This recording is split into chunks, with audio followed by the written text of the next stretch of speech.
ಕಾರ್ಯಕರ್ತರು ನಮ್ಮ ಪಕ್ಷದ ಅಧ್ಯಕ್ಷರಾದ ವಿಜೇಂದ್ರ ಅವರು ಮತ್ತೆ ರಾಜ್ಯ ನಾಯಕರಿಗೆ ನಾನು ಅಭಿನಂದನೆ ಸಲ್ಲಿಸ್ತೇನೆ. ತಮಗೆ ಗೊತ್ತಿದೆ, ಒಂದು ಆಡಳಿತ ಪಕ್ಷ ಇದ್ಕೊಂಡು ಇಷ್ಟು ಸಣ್ಣ ಸಣ್ಣ ಅಂತರದಲ್ಲಿ ಬೀಗುವಂತ ಒಂದು ವಿಚಾರ ಏನಲ್ಲ. ನೀವು 56,000 ಕೋಟಿ ರೂಪಾಯಿ ಗ್ಯಾರಂಟಿಗೆ ಏನು ಹೇಳ್ತಾ ಇದ್ರಿ, ಅದನ್ನ SC ST ಹಣದ 25,000 ಕೋಟಿ ಹಣವನ್ನು ಗೆದ್ದು ಗ್ಯಾರಂಟಿ ಮಾಡ್ತಾ ಇರ್ತಕ್ಕಂಥದ್ದು, ಮತ್ತೆ ಅಭಿವೃದ್ಧಿ ಶೂನ್ಯವಾಗಿರ್ತಕ್ಕಂಥದ್ದು. ಕಾಂಗ್ರೆಸ್ ಪಕ್ಷ ಈ ಒಂದು ಹಗರಣಗಳಲ್ಲಿ ನೀವು ಗೆಲ್ಬೇಕಿತ್ತಲ್ವಾ? ಈ ಏನು ರಿಸೋರ್ಸಸ್ ಇದೆ, ರಾಜ್ಯದ ರಿಸೋರ್ಸಸ್ ಏನಿದೆ, ಆಡಳಿತ ವ್ಯವಸ್ಥೆ ಇದೆ, ಮತ್ತೆ ಮಂತ್ರಿಗಳನ್ನ ಒಂದು ಏರಿ ಓಣಿಗೆಲ್ಲ ಒಬ್ಬರು ಮಂತ್ರಿ ಹೆಚ್ಚು ಕಡಿಮೆ ಅಂದರೆ ಒಂದು 5,000 ಮತಗಳನ್ನ ತಗೊಂಡಿದ್ರೆ ಬಂಗಾರ ಹನುಮಂತವರು ಗೆಲ್ಲುವಂಥ ಒಂದು ವಾತಾವರಣ ಇತ್ತು. 9,500 ಲೀಡಿಂಗ್ ಬಂದಿದೆ. ಅದರಲ್ಲಿ ಕೇವಲ 5,000 ಮತಗಳನ್ನು ಮಾತ್ರ ನಾವು ತಗೊಂಡಿದ್ರೆ ಅಟ್ಲೀಸ್ಟ್ ಒಂದು 500 ಮತಗಳಲ್ಲಿ ಗೆಲ್ಲುವಂಥ ಒಂದು ವಾತಾವರಣ. ಇಲ್ಲೇನೆಂದರೆ ರಾಜ್ಯದ ಮುಖ್ಯಮಂತ್ರಿಗಳೇ, ಅಂದರೆ ಅಲ್ಲಿ ಸಂಡೂರಲ್ಲಿ ಭಾರತೀಯ ಜನತಾ ಪಕ್ಷ 100ಕ್ಕೆ 100 ಗೆಲ್ತಾ ಇದೆ ಅನ್ನುವಂಥ ಒಂದು ವಾತಾವರಣ ಗೊತ್ತಾದ ತಕ್ಷಣ ಈ ರಾಜ್ಯದ ಮುಖ್ಯಮಂತ್ರಿಗಳು ಸಿದ್ದರಾಮಯ್ಯನವರೇ ಬಂದು ಒಂದಿನ ಮಧ್ಯಾಹ್ನನೇ ಬಂದು ಅವರು ಇಡೀ ರಾತ್ರಿ ತನಕ ಅವರು ಕೆಲಸ ಮಾಡಿದ್ದು. ಆ ನಂತರ 3 ದಿನಗಳ ಕಾಲ ಪಂಚಾಯಿತಿ ಮಟ್ಟಕ್ಕೆ ಕೂಡ ಅವರು ಬಂದು ಜನಗಳನ್ನ ಮನವೊಲಿಸುವಂಥ ಒಂದು ಪ್ರಯತ್ನ ಮಾಡಿದ್ದು. ಮತ್ತು ಸುಮಾರು ಒಂದು 100 ಕೋಟಿಗೂ ಕೂಡ ಹೆಚ್ಚು ಹಣ ಅವರು ಖರ್ಚು ಮಾಡಿದ್ದು ಎಲ್ಲರ ಕಣ್ಮುಂದೆ ಕೂಡ ಇರುವಂಥದ್ದು. ಅಂದರೆ ಹಣಬಲ ಮತ್ತು ತೋಳ್ಬಲ ಅಂತಂದರೆ ಅಧಿಕಾರಿಗಳನ್ನು ದುರುಪಯೋಗ ಮಾಡಿಕೊಂಡು, ನಾನು ಸಾರ್ವಜನಿಕ ಮೀಟಿಂಗಲ್ಲೇ ಮಹೇಶ್ ಗೌಡ್ ಅನ್ನೋ ಒಬ್ಬ ಸರ್ಕಲ್ ಇನ್ಸ್ಪೆಕ್ಟರ್ ಬಗ್ಗೆ ನಾನು ಬಹಿರಂಗವಾಗಿ ಮಾತಾಡಿದ್ದು ತಮ್ಮ ಮಾಧ್ಯಮಗಳೆಲ್ಲರೂ ಕೂಡ ತಾವು ನೋಡಿದ್ದೀರ. ತಾವು ಒಬ್ಬ ಸರ್ಕಲ್ ಇನ್ಸ್ಪೆಕ್ಟ್ರೇ ಪ್ರತಿಯೊಬ್ಬ ಕಾರ್ಯಕರ್ತರನ್ನು ಕೂಡ ಫೋನ್ ಮಾಡಿ ಹೆದರಿಸುವಂಥದ್ದು. ಅಂದರೆ ಕಾಂಗ್ರೆಸ್ ಪರವಾಗಿ ಇಡೀ ಪೊಲೀಸ್ ಇಲಾಖೆಯಲ್ಲಿ ವಿಶೇಷವಾಗಿ ಅಲ್ಲಿರುವಂಥ ಒಬ್ಬ ಸರ್ಕಲ್ ಇನ್ಸ್ಪೆಕ್ಟರ್ಗಳು, ಸಬ್ ಇನ್ಸ್ಪೆಕ್ಟರ್ಗಳು ಪೊಲೀಸರನ್ನ ಉಪಯೋಗಿಸಿ ಕಾರ್ಯಕರ್ತರನ್ನ ಎಷ್ಟೆಲ್ಲ ಹೆದರಿಸಿ ಅವ್ರು ಮಾಡಿದರೂ ಕೂಡ ನಾನು ಕಾರ್ಯಕರ್ತರಲ್ಲಿ ಧೈರ್ಯ ತುಂಬುವಂಥ ಕೆಲಸ ಚೋರ್ನೂರು ಸಭೆಯಲ್ಲಿ ನಾನು ಬಹಿರಂಗವಾಗಿ ಮಹೇಶ್ ಗೌಡ ಹೆಸರನ್ನೇ ತಗೊಂಡು ನಾನು ಮಾತಾಡಿದ್ದು ಕೂಡ ತಾವು ನೋಡಿದ್ದೀರ. ಸೊ ಎಲ್ಲ ರೀತಿಯಲ್ಲಿ ಅವರ ಶಕ್ತಿಯನ್ನು ಮೀರಿ ಅವರು ಎಲ್ಲ ಒಂದು ಅಧಿಕಾರ ದುರುಪಯೋಗ, ಹಣದ ಬಲ, ಇದೆಲ್ಲದನ್ನು ಕೂಡ ಮಾಡಿದರೂ ಕೂಡ ಸಂಡೂರು ಜನರು ಬಂಗಾರ ಹನುಮಂತವರಿಗೆ 83,000 ಮತಗಳನ್ನು ಕೊಡೋದ್ರ ಮೂಲಕ ಇನ್ನೊಂದು 5,000 ಮತಗಳು ಬಂದಿದ್ರೆ ಇನ್ನೇನು ಗೆದ್ದು ಬಿಡ್ತಾ ಇದ್ರು ಅನ್ನೋ ಹಂತಕ್ಕೆ ಅವರೇನು ತೊಗೊಂಡು ಬಂದಿದ್ದಾರೆ. ಸಂಡೂರು ಜನರ ಒಂದು ಋಣ ಮತ್ತು ಅಲ್ಲಿ ನನ್ನ ಭಾರತೀಯ ಜನತಾ ಪಕ್ಷ ಕಾರ್ಯಕರ್ತರು ಏನಿವತ್ತು ದುಡಿದಿದ್ದಾರೆ. ಇವತ್ತು ನಾವು ಯಾವುದೇ ಒಂದು ಕಾರಣಕ್ಕೂ ಕೂಡ ಯಾವುದೇ ಒಬ್ಬ ಕಾರ್ಯಕರ್ತರಿಗೆ ಅವರು ಧೃತಿಗೆಡದೇನೆ ಅವರ ಜೊತೆಯಲ್ಲಿ ರಾತ್ರಿ ಹಗಲು ಕೂಡ ಏನೇ ಕಷ್ಟ ಸುಖ ಇದ್ದರೂ ಕೂಡ ಅವ್ರ ಜೊತೆಯಲ್ಲಿ ಇದ್ದು ಬರೋ 28 ಚುನಾವಣೆಯಲ್ಲಿ ಅಖಂಡ ಬಳ್ಳಾರಿ ಜಿಲ್ಲೆಯಲ್ಲಿ ಸಂಡೂರು ಸೇರಿದಂತೆ 10 ವಿಧಾನಸಭಾ ಕ್ಷೇತ್ರಗಳಲ್ಲಿ ಗೆಲ್ಲುವಂಥ ಒಂದು ಕೆಲಸ ಆಗೇ ಆಗುತ್ತೆ ನಮ್ಮಿಂದ ಅನ್ನುವಂಥ ಭರವಸೆ ನನಗಿದೆ.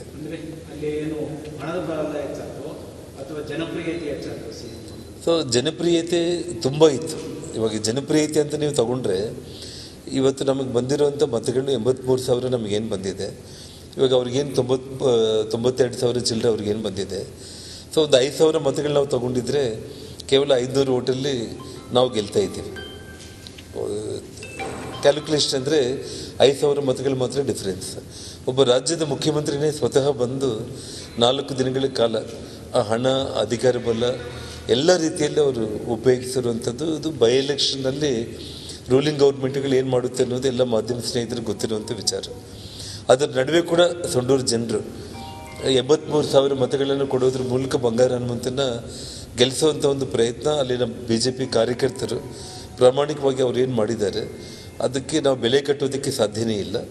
ಹಾಗಾಗಿ ಇವತ್ತು ಯಾವುದೇ ಒಂದು ವಿಚಾರದಲ್ಲಿ ಕೂಡ ಈ ಒಂದು ಸೋಲು ಇವತ್ತೇನು ಅಧಿಕಾರದಲ್ಲಿರುವಂಥ ಸಿದ್ದರಾಮಯ್ಯವರ ಎಲ್ಲ ಒಂದು ಮೂಢ ಹಗರಣ ಆಗಿರ್ಬೋದು, ವಾಲ್ಮೀಕಿ ಹಗರಣಗಳ ದುಡ್ಡನ್ನು ಅವರು ಇಲ್ಲಿ ಸುರಿಸಿದ್ದಾರೆ ಅಂತ ನಾನು ಹೇಳ್ಬೋದು. ನಾನು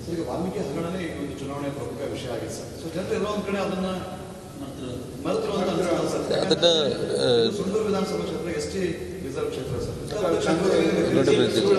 ನಾನು ಒಂದು ವಿಷಯ ಹೇಳ್ತೀನಿ. ನಾನು ನಿಮಗೆ ಇವತ್ತು ಹಗರಣಗಳ ಮತ್ತೊಂದು ಬ್ರೇಕಿಂಗ್ ಅಪ್ಡೇಟ್ ಲಭ್ಯವಾಗ್ತಾ ಇದೆ. ನಿಖಿಲ್ ಕುಮಾರಸ್ವಾಮಿ ವಿರುದ್ಧ ಗೆದ್ದು ಬೀಗಿದ CP Yogeshwar. Channapatna by election ಬಹಳ ಕುತೂಹಲಕ್ಕೆ ಕಾರಣವಾಗಿತ್ತು. ಈಗ ತೆರೆ ಬೀಳ್ತಾ ಇದೆ. ಡಿ.ಪಿ. ಯೋಗೇಶ್ವರ್ ಅವರು ಗೆದ್ದು ಬೀಗಿದ್ದಾರೆ. ಇನ್ಫ್ಯಾಕ್ಟ್ ನಾಗೇಂದ್ರ ಬಾಬುನೇ ಗ್ರೌಂಡ್ ರಿಪೋರ್ಟ್ ಹೋಗಿದ್ರು. ತುಂಬಾ ಜನ ನಿಖಿಲ್ ಕುಮಾರಸ್ವಾಮಿ ಗೆಲ್ಲಬಹುದು ಅನ್ನೋ ರೀತಿಯಲ್ಲಿ ವಿಶ್ವಾಸ ಇತ್ತು. ವ್ಯಕ್ತಪಡಿಸಿದ್ರು. ಆದ್ರೆ ಎಲ್ಲೋ ಒಂದ್ ಕಡೆ ಕೆರೆ ನೀರು ಸಿ.ಪಿ. ಯೋಗೇಶ್ವರ್ಗೆ ಕೈ ಹಿಡಿತು. ಕೈ ಹಿಡಿದಿದೆ, ಕೆರೆ ನೀರು. ಹಿಡಿದಿದೆ. ಸರ್ ನಾನು ನಿಮ್ಗೆ ಒಂದು ಪ್ರಶ್ನೆ ಕೇಳ್ಬೇಕು ಸರ್. ಆಗ್ಲೇ ಒಂದು ಕುತೂಹಲ ಇತ್ತು ವೆಂಕಟೇಶ್ ದೊಡ್ಡೇರಿ ಅವ್ರಿಗೆ.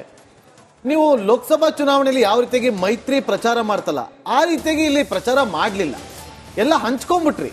ಹಾಗಾಗಿ ಎಲ್ಲೋ ಒಂದ್ ಕಡೆ ಒಗ್ಗಟ್ಟು ಪ್ರದರ್ಶನ ಕಾಣದೇ ಇದ್ದಂತ ಹಿನ್ನೆಲೆಯಲ್ಲಿ ಈ ರೀತಿ ಅಂತ ಹಿನ್ನಡೆ ಆಯ್ತು ಅಂತ ಒಪ್ಕೊಳ್ತೀರಾ? ಇಲ್ಲ ನೋಡಿ, ಕುಮಾರಸ್ವಾಮಿ ಅವರು ಚನ್ನಪಟ್ಟಣ ಬಿಟ್ಟು ಎಲ್ಲೂ ಬರ್ಲಿಲ್ಲ, ಜನಾರ್ದನ್ ರೆಡ್ಡಿ ಅವರು ಸಂಡೂರು ಬಿಟ್ಟು ಬರ್ಲಿಲ್ಲ, ಬೊಮ್ಮಾಯಿ ಅವರು ಇಲ್ಲಿ ಬಿಟ್ಟು ಎಲ್ಲೂ ಬರ್ಲಿಲ್ಲ. ಈ ತರ ಹಂಚ್ಕೊಂಡಿದ್ದ ಕಾರಣಕ್ಕಾಗಿ ಎಲ್ಲ ಒಟ್ಟೊಟ್ಟಿಗೆ ಕಾಣಿಸ್ಕೊಂಡಿದ್ರೆ. ನಮ್ಮ ರಾಜ್ಯಾಧ್ಯಕ್ಷರು ಎಲ್ಲ ಕಡೆ ಹೋಗಿ ಕೆಲಸ ಮಾಡಿದ್ದಾರೆ. ರಾಜ್ಯಾಧ್ಯಕ್ಷರು ವಿಜೇಂದ್ರ ಅವರು ಬಂದು ಕೆಲಸ ಮಾಡಿದ್ದಾರೆ. ರಾಷ್ಟ್ರದ ಪ್ರಮುಖ ನಾಯಕರಾದಂಥ ಎಲ್ಲ ನಾಯಕರು ಕೂಡ ಚನ್ನಪಟ್ಟಣಕ್ಕೆ ಬಂದಿದ್ದಾರೆ. ಅದೇ ರೀತಿ ಎಲ್ಲ ಕಡೆ ಹೋಗಿ ಕೆಲಸ ಮಾಡಿದ್ದಾರೆ. ಅದೊಂದು ತಪ್ಪು ಕಲ್ಪನೆ ಆಗ್ತದೆ. ಏನಂತ ಹೇಳಿದ್ರೆ ಬಿಜೆಪಿನವರು ಮತ್ತೆ ಎಲ್ಲ ಬಂದು ಕೆಲಸ ಮಾಡಲಿಲ್ಲ ಅಂತ ಒಂದು ಹೇಳಂತದ್ದು ಒಂದು ತಪ್ಪು ಸಂದೇಶ. ವೆಂಕಟೇಶ್ ದೊಡ್ಡೇರಿ ಸರ್ನ ಕಳ್ಸೋಕ್ ಮುಂಚೆ ಅಶೋಕ್ ಗೌಡ್ರು ಜಾಯಿನ್ ಆಗ್ತಾರೆ ನಂತರದಲ್ಲಿ.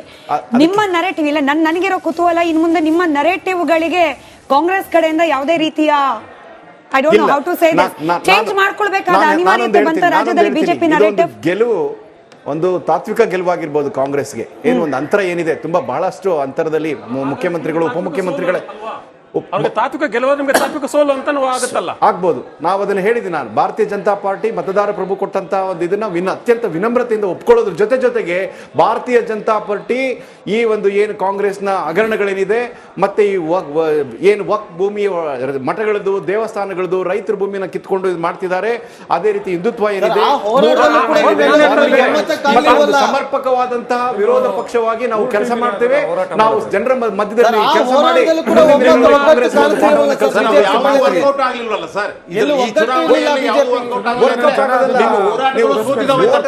ಓಟಿನ ಅಂತರಗಳನ್ನ ನೋಡಿ ದಯಮಾಡಿ ನೀವು ರಾಜ್ಯದ ಮುಖ್ಯಮಂತ್ರಿ ಈ ಕ್ವಶನ್ ಅಶೋಕ್ ಗೌಡ್ರಿಗೆ ಕಾಯ್ದಿರಿಸಿಕೊಂಡು ಅಂದ್ರೆ ವಾಸ್ ದಿಸ್ ಆಲ್ ಈ ವಫ್ ವಿಚಾರ ಆಗಿರಬಹುದು ಅಥವಾ ಇಲ್ಲ ಬಿಪಿಎಲ್ ವಿಚಾರ ಆಗಿರಬಹುದು, ಬೇರೆ ಯಾವುದೇ ಹಗರಣಗಳ ಆರೋಪದ ವಿಚಾರ, ಬಿಜೆಪಿ ಇದನ್ನ ಕೇವಲ ಚುನಾವಣಾ ದೃಷ್ಟಿಯಿಂದ ಬಳಕೆ ಮಾಡ್ಕೊಳ್ತಾ ಅಥವಾ ಹೋರಾಟ ಇನ್ನೂ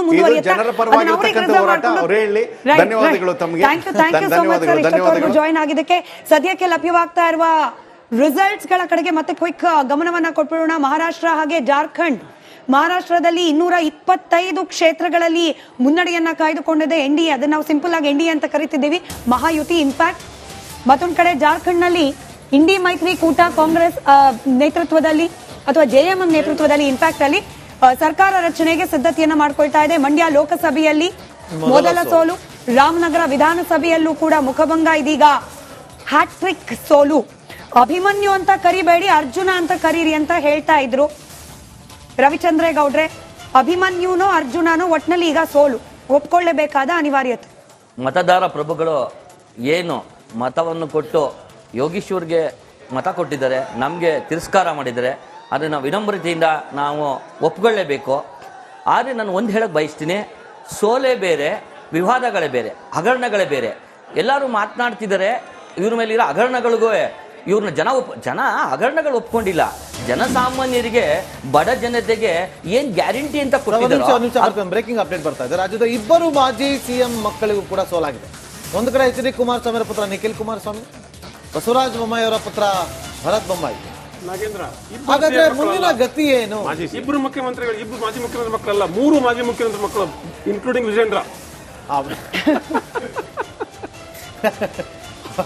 ಅದೊಂಥರ ಕರೆಕ್ಟ್ ಸರ್. ಅಲ್ಲ ಸರ್, ಈಗ ಸರ್ ನೀವು ಮಾತಾಡ್ತಾ ಇದ್ರಿ, ಈಗ ಒಂದು ವೇಳೆ ನಿಖಿಲ್ ಕುಮಾರಸ್ವಾಮಿ ಬಿಟ್ಟು ಜೈಮುತ್ ಅವ್ರಿಗೆ ಕೊಟ್ಟಿದ್ರೆ ಇನ್ನೂ ಟಫ್ ಇರ್ತಿತ್ತು, ಗ್ರೌಂಡ್ ಜಾಸ್ತಿ ಆಗ್ತಾ ಇತ್ತು. ನಿಖಿಲ್ ಕುಮಾರಸ್ವಾಮಿಗೆ ಟಿಕೆಟ್ ಕೊಟ್ಟು ನಿಮ್ಗೆ ಹಿನ್ನಡೆ ಆಯ್ತಾ? ಕುಮಾರಸ್ವಾಮಿಯಿಂದ ನಮ್ಗೆ ಹೆಚ್ಚಿನ ಮತ ಬಂದಿದೆ, ಹೆಚ್ಚಿನ ಮತ ಬಂದಿದೆ. ಆಮೇಲೆ ಇನ್ನೊಂದೇನು, ಆಡಳಿತ, ಸಾಮಾನ್ಯವಾಗಿ ನಾವು ಮಾತನಾಡಿದ ಆಡಳಿತ ಪಕ್ಷ ಇದ್ದಾಗ ಅಧಿಕಾರ ಎಲ್ಲ ರೀತಿ ಆಡಳಿತ ಪಕ್ಷ ಇದ್ದಾಗೇನೆ ಹೀರಾ ಮತ್ತೆ 2 ಕ್ಷೇತ್ರದಲ್ಲಿ ಗೆದ್ದಿದ್ದು ಬಿಜೆಪಿಯವರು. ಬಟ್ ಎಲ್ಲಾ ಸಂದರ್ಭಗಳಲ್ಲೂ ಒಂದೇ ರೀತಿ ಆಗಲ್ಲ. ಈಗ ಏನಾಗಿದೆ, ಡಿ ಕೆ ಶಿವಕುಮಾರ್ ಕೂಡ ತುಂಬಾ ಪ್ರತಿಷ್ಠೆಯಾಗಿ ತಗೊಂಡಿದ್ರು. ಬಟ್ ಡಿ ಕೆ ಶಿವಕುಮಾರ್ ಗೆಲುವು ಅನ್ನೋದಕ್ಕಿಂತ ಇದನ್ನ ನಾನು ಯೋಗೇಶ್ವರ್ ಗೆಲುವು, ಯಾಕೆ ಯೋಗೇಶ್ವರ್ ಸ್ಥಳೀಯರಾಗಿರೋದ್ರಿಂದ ಯೋಗೇಶ್ವರ್ಗೆ ಹೆಚ್ಚಿನ ಸ್ಥಳೀಯರು ಅನ್ನೋದೊಂದು ಹೆಚ್ಚಿನ ಒತ್ತು ಕೊಟ್ಟಿದ್ದಾರೆ. ಅದರಲ್ಲಿ ಡಿ ಕೆ ಶಿವಕುಮಾರ್ ಪಾತ್ರ ಇದೆ. ಆದರೆ ನಾನೊಂದು